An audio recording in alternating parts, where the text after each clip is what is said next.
know guys, sobrang dami na kasi sa inyo nagtatanong at hindi ko pa magawa talaga ng video. So ito na yung gagawin ko na siya ng video kung paano ko nga ba na-approve yung sa aking payment settings sa Shopee affiliate. Kasi kung tutusin, sobrang talaga sa isang taon bago ako na-approve doon. Oo, totoo yun. At sobrang saya ko nga nung na-approve yun. And then after mo ma-approve mga 3 days pa bago ma-receive yung payment, yung sa akin pumasok siya sa Shopee Pay ko. Doon siya napunta lahat. So kahit hindi pa ako approve nung 1 year na yun, patuloy lang ako sa pag-affiliate hanggang maipon yung commission ko, and then na-receive ko naman siya, hindi naman siya nawawala. So ito na ako na magpaligoy-ligoy pa, magpaligoy-ligoy pa, ituturo ko sa inyo kung paano ko nagawa iyon, or ipapakita ko na lang sa inyo yung approve fill out ko. So gayahin na lang siya, mali nyo naman approve kayo, di ba?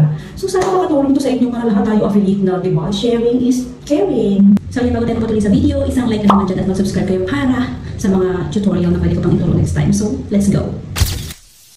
Ito na nga pala sis, yung nag-fill out ko na nag-approve. Bali, sundin mo na lang kung ano yung mga nakasulat dyan. Kasi yan yung mga fill out ko. Yan yung naging reason kung bakit ako na-approve. I-post mo na lang sis para makita mo kung ano yung mga nandyan.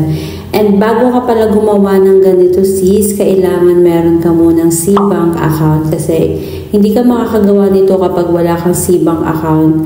Kasi kung makikita mo dun sa taas, yun yung screenshot ng proof na meron akong C-Bank account. So yun lang yung kailangan mong gawin sis, sana makatulong sa'yo. Kung meron pa kayong mga additional question, pwede nyo yung i-comment. Susubukan natin itong sagutin sa mga susunod na video. Yun lang, salamat!